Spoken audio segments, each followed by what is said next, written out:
Skal jeg bare tage den af nu, eller hvad?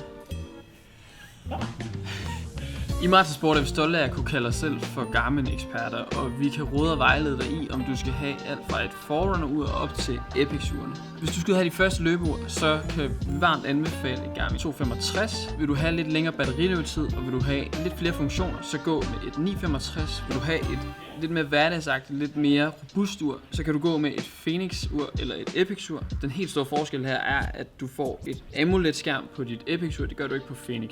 Og køber du sådan et af de her uger i perioden fra den 1. til den 23. december, så giver vi dig en lille julegave med, og det er sådan en HRM Pro Plus pulsrem.